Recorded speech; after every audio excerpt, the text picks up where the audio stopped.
Un enfant d'une école primaire sorcier initie ses collègues de classe dans la sorcellerie par des bonbons et a été démasqué par son enseignant histoire mystique. Avant toute chose, j'aimerais attirer votre attention. Priez sans cesse et ne pas oublier que le monde vivant est un monde là où il y a plusieurs mondes. Alors écoutez cette histoire. Quand vos enfants vont à l'école, n'importe où que vous vivez, en Europe, en France et partout, surtout priez pour vos enfants. Écoutez cette histoire s'il vous plaît. L'histoire se passe en République du Congo, plus précisément à Pointe-Noire. Et cela se passait sur l'année scolaire de 2022. Voilà un enfant qui se prénommait Loïc. Un garçon très calme mais très intelligent à l'école. De nature très timide. Durant le témoignage de l'école là où Loïc fréquentait, tout le monde donnait témoignage que Loïc était un enfant très réservé, calme, qui ne voulait pas s'approcher des autres. Mais il était très intelligent.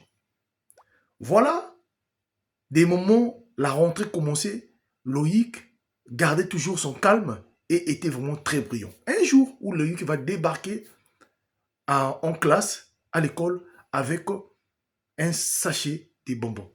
Et donc, il va distribuer à quelques collègues de sa classe. Certains d'autres vont refuser et d'autres vont accepter. Mais très vite, la classe là où Loïc était va changer. Il y aura la classe, tous les élèves qui avaient mangé les bonbons de Loïc vont avoir un comportement bizarre. D'autres devenaient de plus en plus impolis, d'autres tombaient malades et d'autres ne venaient même plus à l'école sécher leurs cours.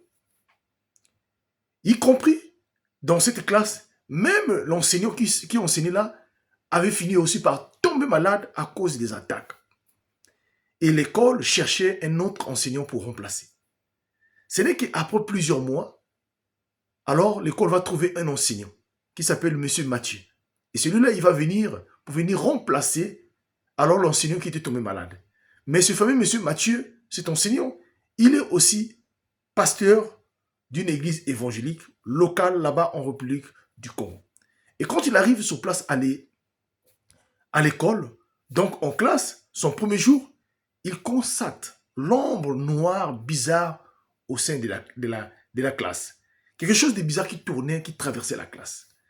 Alors, le pasteur, donc Monsieur Mathieu, en donnant cours, au fond de lui, il commençait à prier pour chercher à savoir qu'est-ce qui n'allait pas. Mais là, il a remarqué qu'il y avait un groupe des enfants qui était vraiment agités en classe. Et ces enfants-là, dès le premier jour, l'ont rendu la vie difficile. Étant donné qu'il était aussi pasteur, il avait compris que derrière ces enfants-là, il y avait un esprit. Mais comment ces petits-enfants ont pu alors arriver jusqu'à ce niveau-là? Le premier jour après avoir donné cours, il rentre chez lui à la maison, il prend des moments de prière intenses afin de chercher à savoir qu'est-ce que les enfants, pourquoi les enfants étaient possédés. Et c'est là où, après avoir passé les moments de prière, il finit par faire un rêve où on va lui montrer que ces enfants-là, s'ils se sont retrouvés dans ces conditions-là, c'est parce que ils ont consommé des bonbons qui ont été distribués par leurs collègues de classe. Mais qui le collègue de classe? Alors dans son rêve, il n'avait pas vu cela. Et quelques jours après, il était obligé de jeûner pour chercher à savoir qui distribue ce bonbon-là. Et c'est là où, après 3 jours de jeûne, on lui montre, c'était Loïc, un jeune homme, un jeune, donc un enfant calme, qui ne parle pas, qui était toujours au fond de la classe, mais très intelligent. C'est lui qui avait donné des bonbons aux autres. Et voilà comment, quand il vient en classe, il décide donc de parler au proviseur afin qu'on puisse appeler cet enfant-là, de lui poser la question. C'est là où on appelle l'enfant, pour questionner l'enfant. L'enfant ne voulait pas parler. L'enfant ne voulait pas parler. Voilà comment donc le proviseur de l'école décide donc s'il ne parlait pas, on va le renvoyer.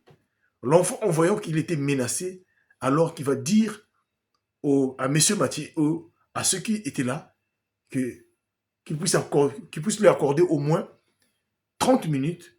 Après, il va parler. Donc, on lui a donné une bouteille d'eau, on lui a laissé quelques minutes pour parler, pour réfléchir. Il est resté là. Après 30 minutes, Loïc décide donc de parler. Mais la team HPH, c'était vraiment chaud au sein de l'établissement. Qui n'avait pas entendu cette histoire-là?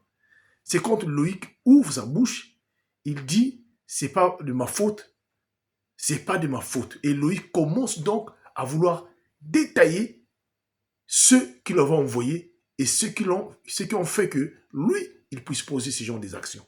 Et la suite sera la deuxième partie. C'est là où nous allons comprendre quel était l'état de Loïc. Est-ce qu'il a été sauvé? Et qui était derrière Loïc? Priez pour vos enfants. La suite, c'est la deuxième partie.